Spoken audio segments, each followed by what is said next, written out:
Huzurabad MLA పాడి కౌశిక్ రెడ్డికి పరాభవం ఎదురైంది. గ్రామ సభలో ఇందిరమ్మ ఇళ్లపై కాంగ్రెస్ నేతలు మాట్లాడుతుండగా కౌశిక్ రెడ్డి అడ్డుపడ్డారు. దీంతో గ్రామస్తులు ఎమ్మెల్యే తీరుపై నిరసన తెలిపారు.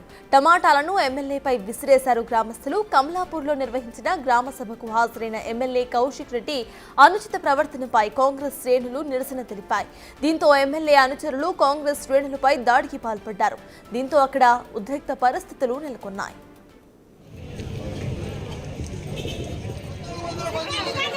ప్రజల కోసము ప్రజలకి ఇల్లు ఏమంటే మీరు రాజకీయాలు పడతారా?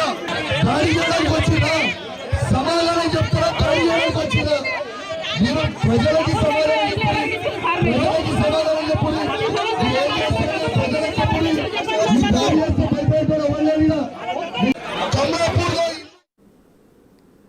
హుజూరాబాద్ ఎమ్మెల్యే పాడి కౌశిక్ రెడ్డిపై స్థానికులు టమాటాలతో దాడి చేశారు. ఈ అంశంపై పూర్తి డీటెయిల్స్ మా ప్రతినిధి వేణు అందిస్తారు. వేణు, చెప్పండి, ఇటు గ్రామ సభలో ఇందిరమ్మ ఇళ్లపై కాంగ్రెస్ నేతలు మాట్లాడుతుంటే కౌశిక్ రెడ్డి అడ్డుకున్నట్టుగా తెలుస్తోంది. అసలు ప్రెసెంట్ అక్కడ సిచ్యువేషన్ కంట్రోల్లోకి వచ్చిందా? అప్డేట్స్ ఏంటి?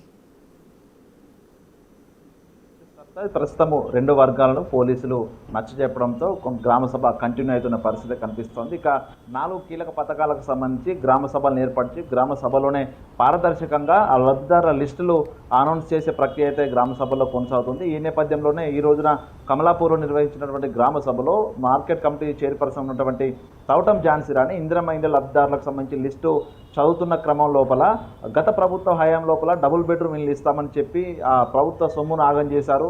కట్టిన డబుల్ బెడ్రూమ్లను కూడా లబ్ధిదారులకు అందించలేకపోయారంటూ కూడా ఆమె ప్రజలకు చెప్పబోయే ప్రయత్నం చేస్తున్న క్రమం లోపల ఆ సమావేశానికి వచ్చినటువంటి హుజురాబాద్ ఎమ్మెల్యే పాడి కౌశిక్ రెడ్డి గత ప్రభుత్వం లోపల వేల కొద్ది డబుల్ బెడ్రూమ్ ఇల్లు అందించాము, మీరు అబద్ధాలు మాట్లాడుతున్నారంటూ కూడా ఝాన్సీ దాన్ని అడ్డుకోబోయే ప్రయత్నం చేశారు. అయితే నిజంగా ఏ లబ్ధిదారులకు ఇచ్చారో ప్రజలందరికీ తెలుసు అంటూ కూడా ఆ ఝాన్సీ రాణి తిరిగి కౌశిక్ రెడ్డి కౌంటర్ ఇచ్చే క్రమం లోపల కౌశిక్ రెడ్డి ఆగ్రహంతో ఊగిపోతూ కూడా వాగ్వాదం దిగాడు. దీంతో అక్కడ ఉన్నటువంటి స్థానికులు ఆ లబ్ధిదారుల పేర్లు చదువుతున్న అడ్డుకోవడము, ఆ పూర్తి స్థాయి లోపల నిజంగా అందులో అనర్హులు ఉంటే కూడా అడ్డు తగలాల్సిన పరిస్థితి ఉంది. కానీ అక్కడ సమావేశం కొనసాగుతుండగానే పాడి కౌశిక్ రెడ్డి బిగ్గరగా అరుస్తూ తనతో వాగ్వాదం దిగే ప్రయత్నం చేయడంతో స్థానికులు అక్కడ కాంగ్రెస్ శ్రేణులంతా కూడా ఆగ్రహంలోనే అక్కడ స్థానికులంతా కూడా కౌశిక్ రెడ్డి తీరుతో విసుగు చెంది అక్కడ టమాటాలతో కూడా కౌశిక్ రెడ్డిపై దాడికి చేశారు. సో దీంతో పరిస్థితి తీవ్ర ఉద్రిక్తంగా మారింది. దాంతో పాటుగా కాంగ్రెస్ ఎవరైతే తౌటం ఝాన్సీ రాణి మార్కెట్ కమిటీ చైర్పర్సన్కు సపోర్ట్గా మాట్లాడుతున్న కాంగ్రెస్ ఎవరైతే ఉన్నారో వాళ్ళపైకి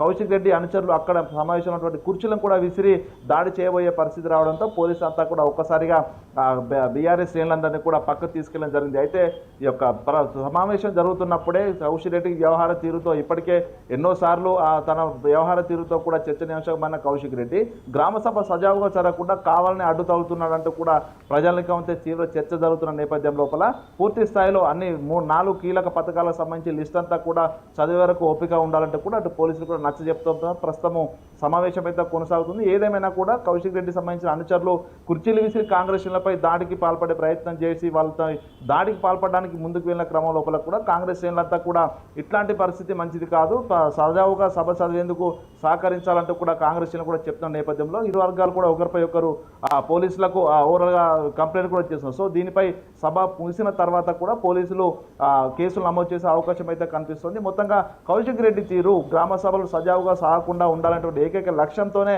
ప్రజలకు లబ్ధిదారుల విషయాన్ని కూడా బయటికి రాకుండా లబ్ధిదారులకు పథకాలు అందకుండా చేసిన ఒక చర్చ కూడా జరుగుతుంది. సో దీనిపై పోలీసుల వర్షన్ ఏ విధంగా ఉంటుందో మరికోసేపులో తెలిసే అవకాశం అయితే ఉంది. సర్తాజ్ వేణు, ఒకసారి మనం గతంలో కౌశిక్ రెడ్డి వ్యవహరించిన తీరు చూసుకున్నా లేకపోతే ఇవాళ ఆయన ప్రవర్తించిన తీరు చూసుకున్నా ప్రతిసారి కూడా గొడవలకు కారణం అవ్వటం కానివ్వండి లేకపోతే దుర్భాషలాడటం ఇట్లాంటి సీన్స్ మళ్ళీ రిపీట్ అవుతూనే ఉన్నాయి. పలు కేసులు కూడా ఆయన మీద ఆల్రెడీ ఉన్నాయి. ఇప్పుడు మళ్ళీ కేసు పడే ఛాన్స్ మనకు కనిపిస్తోంది. అయినా కూడా ఇటు కౌశిక్ రెడ్డి మారకపోవడాన్ని ఎలా చూడాలంటారు? కనీసం బీఆర్ఎస్ అధిష్టానం అక్కడ బీఆర్ఎస్ నేతలు ఎవరైతే ఉన్నారో వాళ్ళు కనీసం ఆయనతో మాట్లాడే ప్రయత్నం కూడా చేయట్లేదు అనుకోవాలా మనం?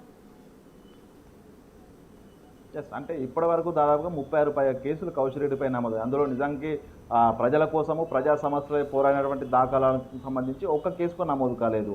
తాను ఇతర ప్రజాప్రతినిధులపై దుర్భాషలాడము, బెదిరింపులకు పాల్పడము, స్థానికంగా ఎవరైనా ప్రజలు తనకు సంక్షేమ పథకాలు అందట్లేదనో తనకు న్యాయం జరగాలని వెళ్తే వాళ్ళను తీవ్రంగా బెదిరించడము, వాళ్ళకు సంబంధించినటువంటి జాగాలకు సంబంధించినటువంటి విషయం లోపల తన అనుచరులు వెళ్ళి దాడికి పాల్గొనడం. సో ఇట్లాంటి ఘటనలోనే ఆయనపై కేసులు నమోదయ్యి తప్ప ప్రజా సమస్యల కోసం పోరాడి రోడ్డెక్కి వాళ్ళ కోసం న్యాయబద్ధంగా ఆయన శాంతియుత వేతనం లోపల ఏదో పోరాటం చేసి ఏ రోజు కూడా కేసు నమోదు అంటే ఇవన్నీ కూడా ఒక ప్రజాప్రతినిధిగా చేయకుండా పనులు చేసే తనపై కేసులు నమోదవుతాయి. ప్రస్తుతం ఈరోజు కమలాపూర్లో జరిగినటువంటి ఆ ఇష్యూ కూడా అక్కడ ఉన్నటువంటి స్థానిక ప్రజాప్రతినిధులు అటెండ్ అయ్యారు, అక్కడ అధికారులు అటెండ్ అయ్యారు, గ్రామస్తులంతా అటెండ్ అయ్యారు. సో అక్కడ ఈ 4 కీలకమైనటువంటి ఏవైతే జనవరి 26 నుంచి కాంగ్రెస్ ప్రభుత్వము సంక్షేమ పథకాలను మొదలుపెట్టబోతుందో ఆ సంబంధించినటువంటి లబ్ధాల లిస్టు ఆ సమావేశంలో చదవబోతుంది. అంటే లబ్ధాలు ఎవరు, అనర్హులు ఎవరు అనేది అందులో తెలిసిపోతుంది. దాంతోపాటుగా ఎవరైనా లబ్ధిదారులు మిస్ అయి ఉంటే వాళ్ళు తర్వాత అప్లై చేసుకునే అవకాశం ఉంటుంది. అంటే ఈ యొక్క ప్రాసెస్ అంతా కూడా సజావుగా సాగకుండా మధ్యలోనే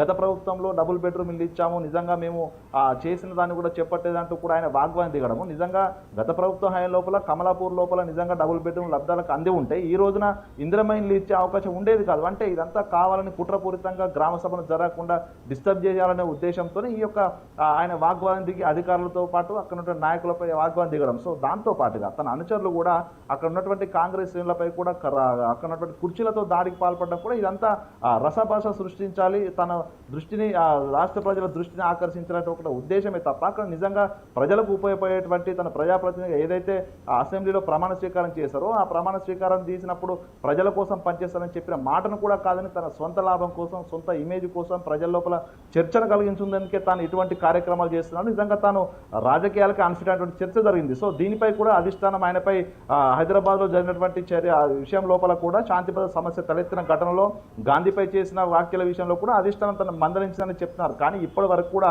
కౌశిక్ రెడ్డి తన తీరు మార్చుకోకపోవడం, నిజంగా తన ప్రజాప్రతినిధిగా ఉండడానికి అన్ఫిట్ అయినటువంటి చర్చ కూడా తెలంగాణ రాజకీయ వర్గాల్లో జరుగుతుంది. ఒకవేళ కౌశిక్ రెడ్డిని కావాలనే అధిష్టానమే ఈ విధంగా పురిగొల్పి ప్రతిపక్ష నేతలను పూర్తిగా ఏకం చేసే విధంగా ప్రభుత్వంపై అటాక్ చేసే విధంగా తనను పంపిస్తుందా, లేకపోతే కౌశిక్ రెడ్డి వ్యవహార తీరు తన మెంటల్ పరిస్థితి అట్లా ఉందనేది కూడా ప్రధానంగా తెలియాల్సింది. ఏదేమైనా కూడా నిజానికి ప్రజలకు అవసరం వచ్చేటువంటి ప్రభుత్వ కార్యక్రమాలపై కూడా ఆయన అడ్డుకునే ప్రయత్నం చేయడం మాత్రం పూర్తిగా పేద ప్రజలకు, అణగారిన వర్గాల ప్రజలకు లబ్ధి అందకుండా చేసే ఒక కుట్ర అని కూడా చెప్పుకోవచ్చు. సో దీనిపై నిజంగా బీఆర్ఎస్ వైఖరి ఏ విధంగా ఉంటుందో ఇప్పటి వరకు బయటికి మాట్లాడకపోయినా కూడా కౌశిక్ రెడ్డి ఏ రోజు ఇట్లా చేసినటువంటి ఆ కార్యక్రమాలకు సంబంధించి తన చేసిన నిరసనలకు సంబంధించి ఏ ఒక్కరు కూడా సపోర్ట్ రాలేదు. అంటే అధిష్టానం సపోర్ట్ కూడా కౌశిక్ లేదని చెప్పుకోవచ్చు. ఏదేమైనా కూడా కౌశిక్ రెడ్డి తీరు మాత్రము ఒక ప్రజాప్రతినిధిగా ఉండకూడనటువంటి లక్షణాలు, ప్రజాప్రతినిధి ఆదర్శంగా ఉండాల్సినటువంటి వ్యక్తులే ఈ విధంగా చేయడంతో కూడా పూర్తిగా ఒక అసలు అన్ఫిట్ అయినటువంటి ఒక ప్రజాప్రతినిధి ఎన్నుకున్నామనే ఒక చర్చ కూడా అటు హుజురాబాద్ నియోజకవర్గం కాదు తెలంగాణ వ్యాప్తంగా రాజకీయ వర్గాల్లో కూడా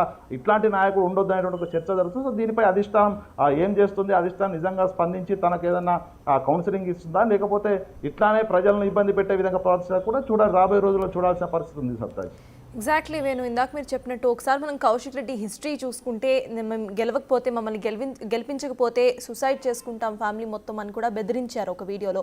ఇప్పుడు ఒక ప్రజా వేదికలో ప్రజల ముందు ఇట్లా చేయటం కానివ్వండి, లేకపోతే తన కార్యకర్తలతో ఇటు కుర్చీలతో ఆపోజిషన్ పార్టీ వాళ్ళపై దాడి చేయించడం కానివ్వండి, అసలు ఈ మొత్తాన్ని ఎలా చూడాలంటారు మనం? అంటే నిజంగా ఆయన ఒక ఎమ్మెల్యే స్థాయి లోపల గ్రామ సభకు అటెండ్ అయ్యారు. సో అట్లాంటి వ్యక్తి ఆ గ్రామం లోపల గ్రామ సభ జరిగినప్పుడు లబ్ధారులకు సంబంధించిన డీటెయిల్స్ ఏదైనా బయటకు వచ్చిన